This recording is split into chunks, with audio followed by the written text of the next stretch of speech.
What's up, guys? It's Amon with the Godslayer. You know what it is. We're back with another video. This time for GodslayerTV. GodslayerTV is usually where I post all of my personal things.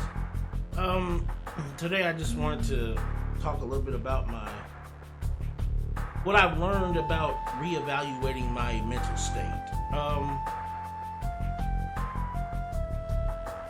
Most of the time I'm not really.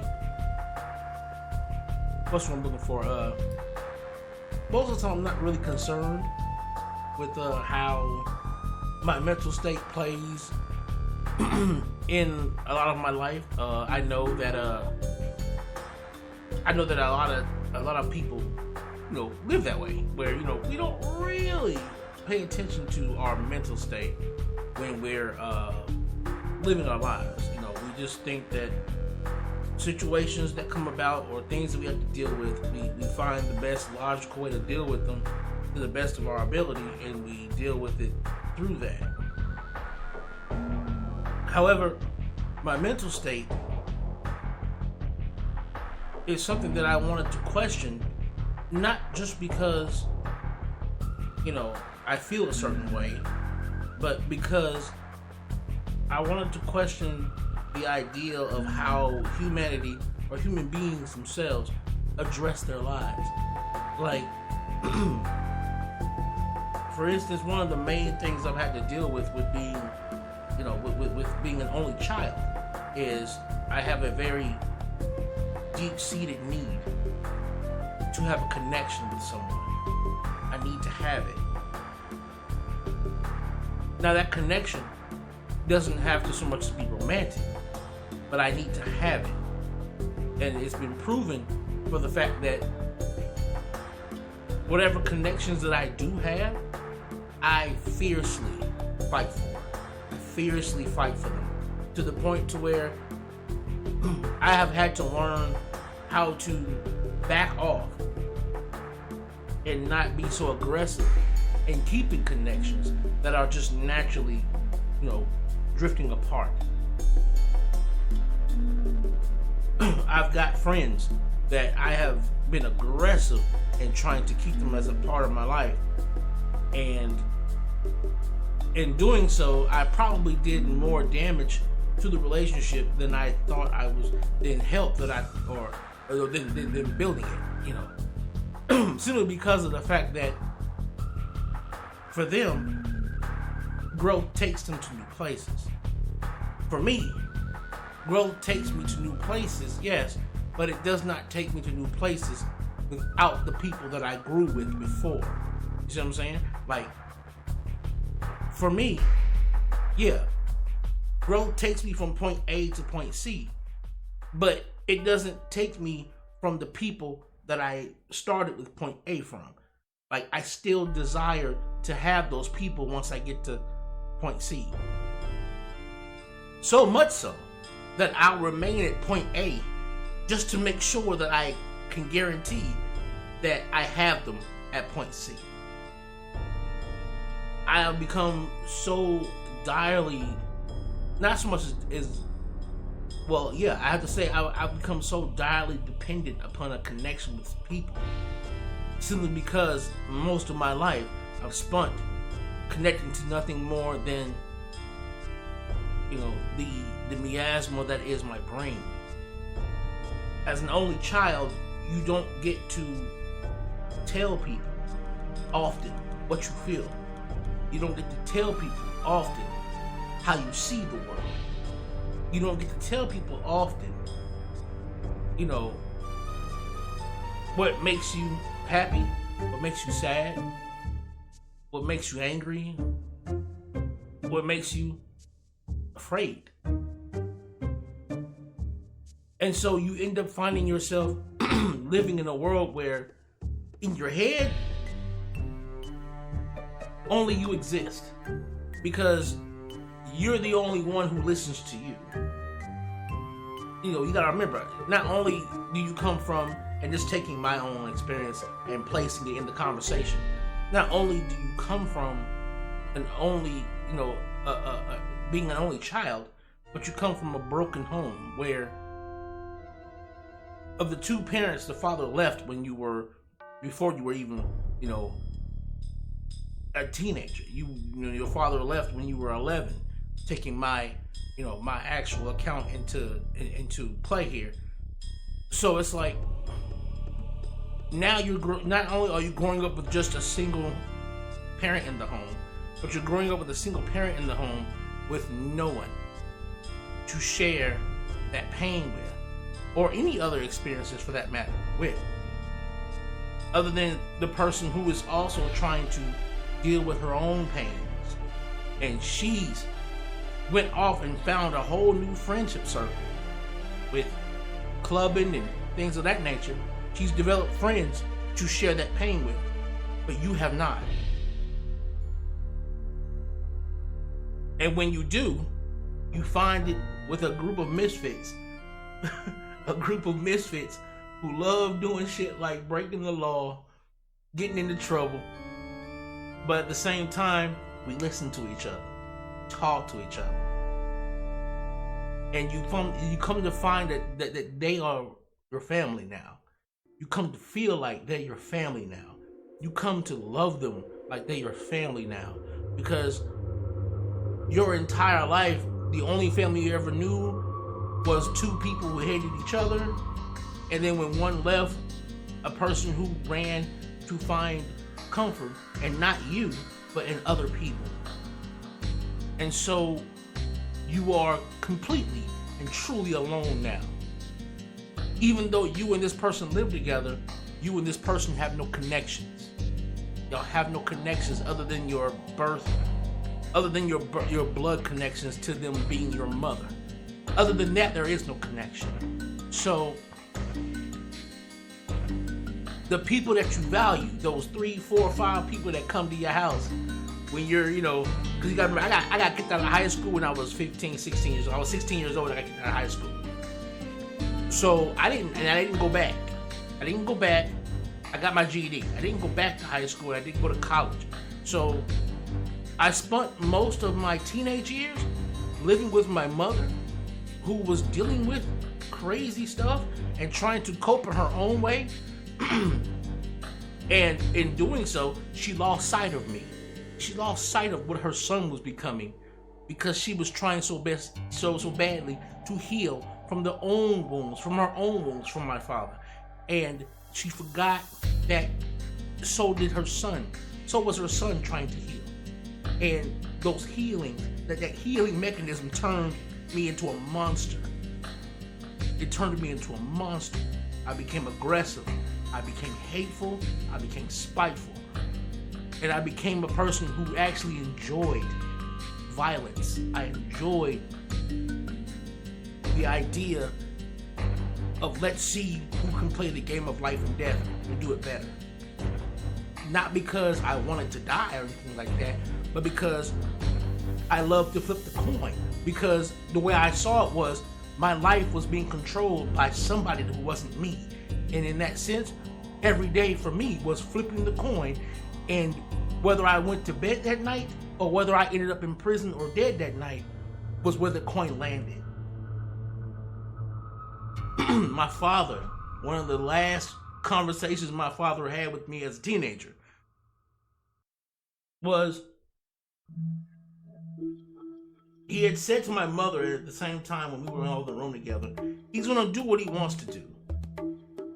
And he had asked me, where do you see yourself in the next 5 years?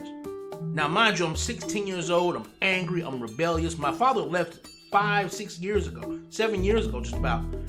But he has the nerve to ask me that question as if I should know that at 16 without him. As a boy, an only child at that.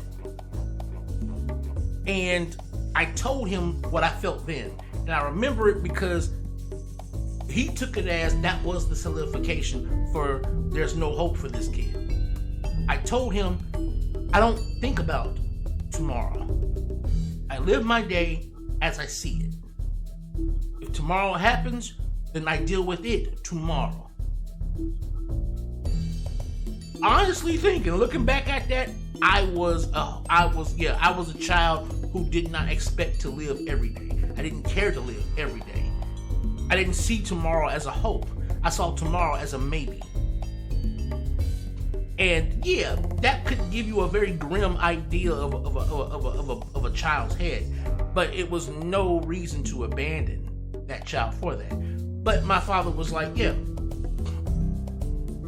he ain't gonna change. Ain't nothing we gonna do changing. Sad part is, I believe in that sense he was wrong. Because the only reason why I was this way was because I was so angry that the cards that were dealt to me were so horrible. But there were actually people in my friendship circle, and I only had like 5 or 6 people in my friendship circle. There were hands that were dealt to them that were so much better than mine in that sense. Like, why did the gods choose me to give this horrible hand of cards to? What? And DMX said, you know, to live is to suffer, but to survive is to find meaning in the suffering. And that was the idea. Was I was trying to figure out why. Why was I given the harder hand? Why was I given the trash hand? Why didn't I have a brother or a sister to share this load with? Why didn't I have a father who stayed with me most of my life? Why is it that now when I have a child at 36 years old, I'll have to tell that child that your grandfather died when I was, you know, way before you were born? You know, you know, like I have to have those conversations, you know, or, you know, why did I have to be? Every child, no parent should bury their child. It should be the other way around. Which is why I fought fiercely to bury my father, because it was my duty to do so. No matter how I felt about him, it was my duty as his son, his only child, my mother's and his only child, to do that for him. And taking a look at my mental psyche, I've come to realize that I value connection so highly. Because what few connections I have, it's all I have when it comes to connecting to human people. Because outside of that, I live as a hermit. You guys know that. I spend most of my day recording videos for you guys to watch. I live most of my life as a fucking hermit. And even though I could go out and be a part of the social world, one of the main reasons that deter me from doing it is because I still have that explosively violent part of me. I still have that part of me that gets happy when danger is presented. So I try to do my life a favor. And not place myself in situations that are highly sociable, simply because, again, I've been raised, or should I say, I was raised by different types of people than what most people are raised. Most people are raised by their parents. My parents bore me, but my parents didn't truly raise me. I was raised by gangsters, thugs, thieves, killers. You know, I was raised by people who have taught me different principles when it comes to dealing with people. And even though I have tried to take other principles from other types of mindsets and try to incorporate them, there's still that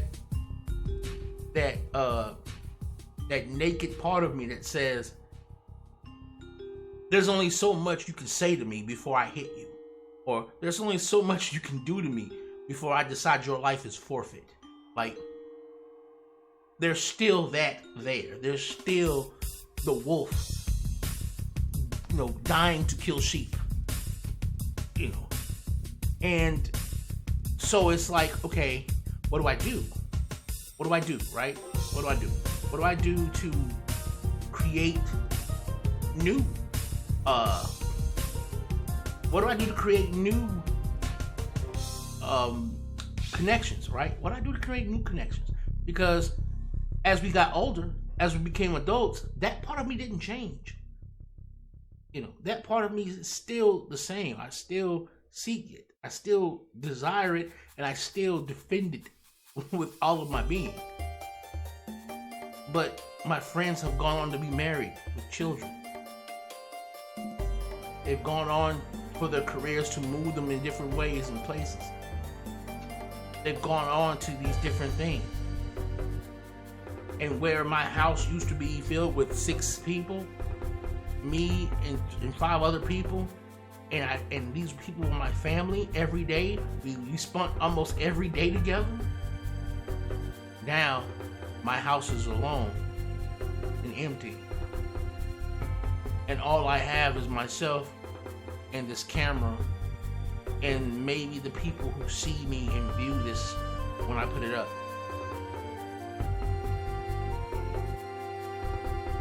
I need a connection. And that connection could very well be you. The crazy part is, I have no idea what you look like. I have no idea how you sound. I don't know what your mannerisms are. I don't know what your goals and dreams are. But I know that me as a person, if I don't have it, I go to a very dark place and I stay there. And this is not so much as me saying that I need people to live, no. But I do need people to not be a person who is consumed by a very darker part of me. A part of me that I know will always stay with me. And in order for me to be able to find a reason as to not go back there, I need to prove to myself every day that other people's lives matter to me. And I need to do that by valuing people. And when I don't have anyone to value, I don't care for that person's existence. Imagine if you lived your life as a person who had very few people who you truly valued. Imagine what that would do to your psyche as a whole, in terms of when you see a person walking past a person at a store or at the grocery store or anything like that. When you see that person walking past you, do you ever think that if that person got shot dead the moment you walked past them, what would be your actual true feeling? Would it be the fear that you would be shot next, or would it be the sadness of that person dying? And even after you were safe, would you ever even think that that person dying was a bad or a sad thing? Would you feel sad for that? To know that a person who I don't care for dies, it's a Tuesday. Why? Because I understand why. Because I lack empathy for anyone who I don't care for. If I don't care about you, then to hell with you. And again, it's one of those things where it's based on the idea that I never had a reason. I've never been in a group of people in which I was accepted. Hell, the friend group that we had, that the 5-6 of us had, the friend group that we had revolved around one person's home, mine, no one else's. We didn't go to that person's house or that person's house every day. Everyone came to my house every day. And I was able to build a small conglomerate that revolved around me. And in that conglomerate, it was a thing where it wasn't like people stopped coming when they didn't want to come. It was the idea that people stopped coming when they grew up. So it wasn't like,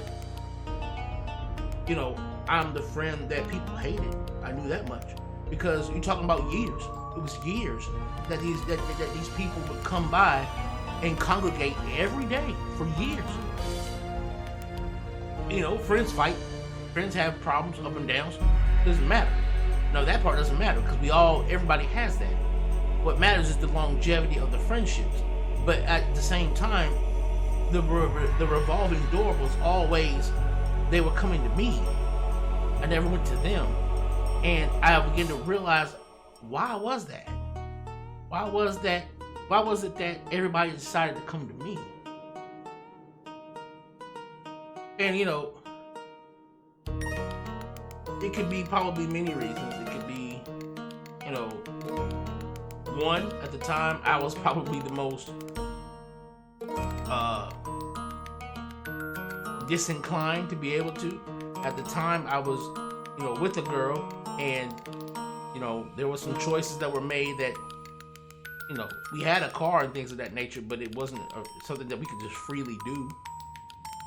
Most of my homeboys, by the time it got to the point to where we were all grown, all of my homeboys,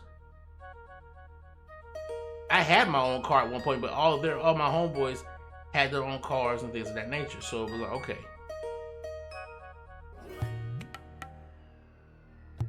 When I realized that, wait, I'm lagging behind.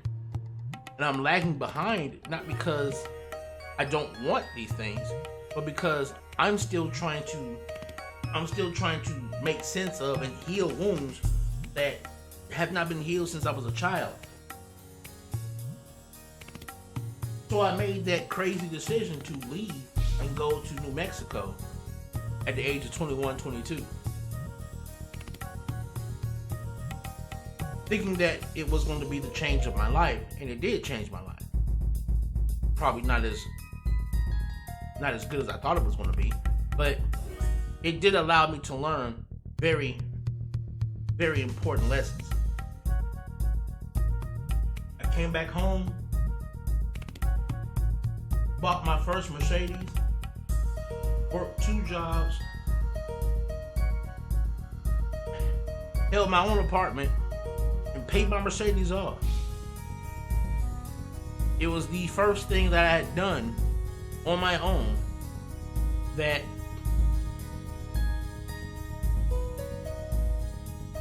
I could say that, you know, there was no influence on the fact that I was stuck with my mother and things of that nature. Because again, me and my mother were all we had, even though we didn't connect as people. We clung to each other because we were all we had.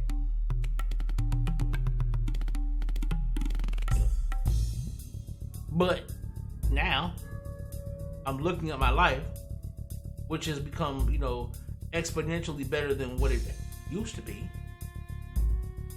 At least, you know, financial wise. And again, that was blood money paid from my father's death. And it wasn't like a whole lot of money, but it was way more money than I had. So I haven't lost my frugal nature in that sense.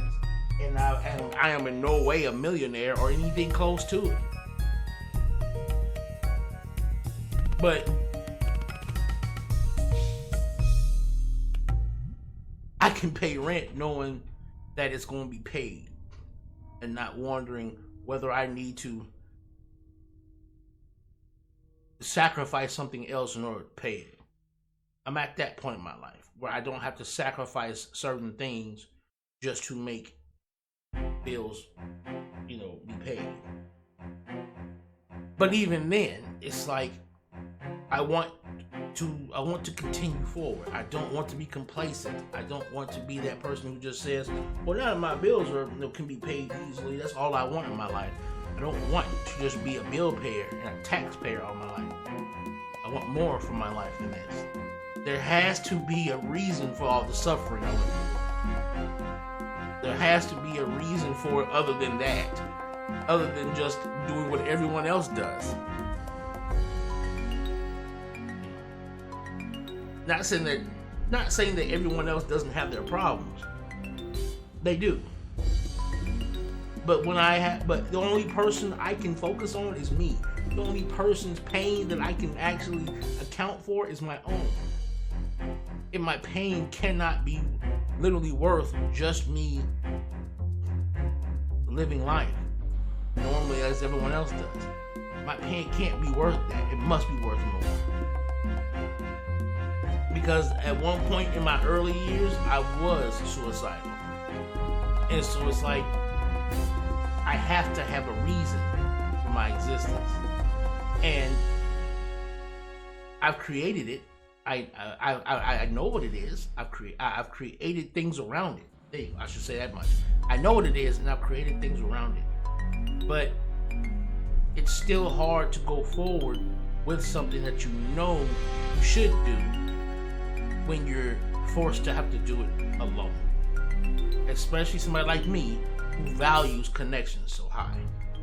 So it's the idea of, it's the process of looking at my mental state and wondering what about it must be changed in order to move forward, regardless of other people's involvement in my life, whether it be business or whether it be romantic or whether it be friendship-wise. How can I move forward without having people in my life? Because with the morals and values that I have, morals being questionable at certain points in time, in the sense that, some of the things that I say and some of the things I believe can be questionable or can be questioned moral-wise. Like, there are certain things that I believe don't go with the, average morality sense of a person. Like, some of the things I believe can actually make you look at me and say, you might not be as moral-based as I thought you were. And that's true, because there are certain things that I still look at from the eyes of a wolf. And then there are several things that I look at from the eyes of a person. But that lone wolf born in me will never go anywhere. And it has done a lot to protect me from a lot of pain that I probably could have felt over my last, 10 years of life. I'm 36, going on 37 this year. So it's not like I haven't lived at least a little bit. And I don't subscribe to the idea that, simply because you're older than me doesn't mean that you might be wiser than me. You might have more life experience, but experience doesn't always equate to wisdom. Because if I can make better choices than you and a lesser time than you, who's truly the wise one? And so it's like, the idea is, I've seen people who are older than me, even back before my father died, I saw people who were older than me who were in worse places than I was. And that was back when I was working 2 jobs, trying to keep a Mercedes in a 2-bedroom apartment, together at the same time. And it's like, so I know that my track, or should I say my decisions in terms of living life as its base, I know those things aren't foolish. But perhaps I'm being a fool when I think that I can take people with me on the journey of my own life. Perhaps I'm being foolish thinking that I can live my life alongside other people. And that perhaps the true idea of having friends in your life are just people who come in every now and then and make life a little less lonely, but for the time that they're there. If not for anything else, but for the time that they're there. And I find myself all of a sudden knowing that I'm going to have to accept and and learn to embrace a truth that I was terrified of accepting. And that is, we all know it. You came in this world by yourself, you're gonna die by yourself. No one will go with you to the afterlife. No one will walk that path with you when you go. Just as no one will walk that path with you when you came into existence. To desire connection to the point to where you cannot walk forward in life,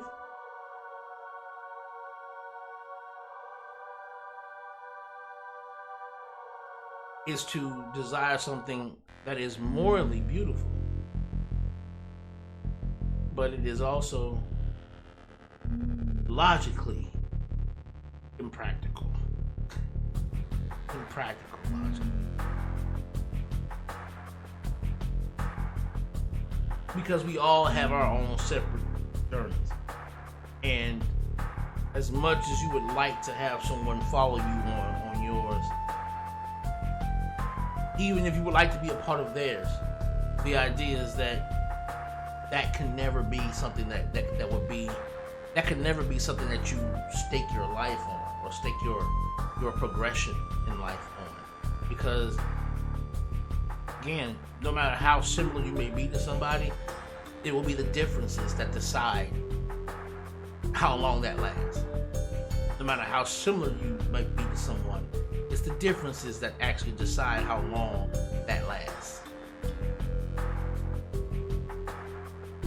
And I'm coming to realize now that I did a lot of fighting to keep things that were important to me, but weren't always or weren't as important to those who I was fighting to keep around.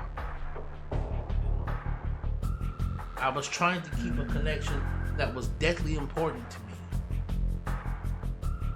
with people who didn't really need that connection as much as I needed it. And in learning that, I've come to realize why I must make certain changes, and those changes will be reflected in many things. It will be reflected in how I go forward financially, how I go forward with my channel and the work I do on Godslayer Gaming here, my music. It's going to reflect overall how a man can come to grips and to terms with an intense loneliness.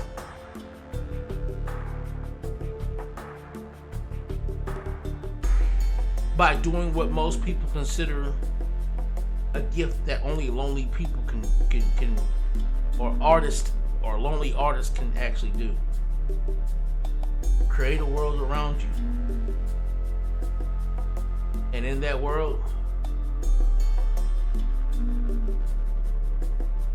you are God.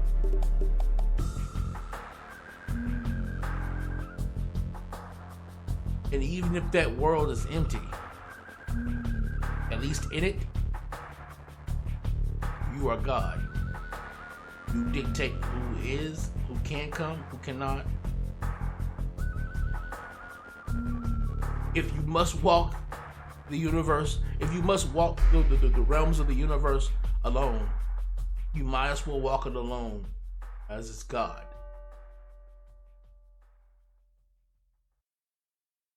At least then, you have a power to control it and anyone who chooses to step in it. These might be the words of a narcissist. This might be the words of a psychopath. This might be the words of a sociopath. You can call whatever you want. But these are the words of a man who grew up with no one to share his pain with. These are the words of a man who grew up surviving rough situations and doing it alone. This is a man who grew up with the understanding that regardless of what people say, what you know is that no one will ever fix this thing called life for you but you. So whatever opinion a person has on your life means nothing, because they aren't the ones who are going to fix that life for you. Because again, people can give you suggestions on how you should live, but that's based on how they believe you should live. That might not be what your goal is in life. What's your goal in life, right? What would actually make you wake up every day and say that this is what I suffered for. This is what I went through all that hardship for. What would make you say that? Not the person who's judging your life and say that you should live a certain way. What would make you say that? We all have the answers to those questions, but we're so adamant about having approval from other people when those people will not be there. You can love them as much as you want to love them, but it doesn't mean they'll be there.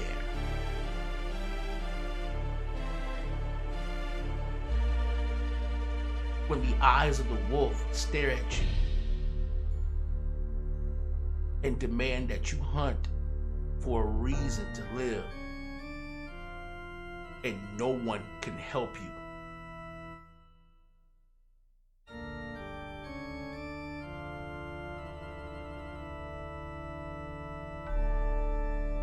I'm Amon-Rellik the Godslayer. I'm out.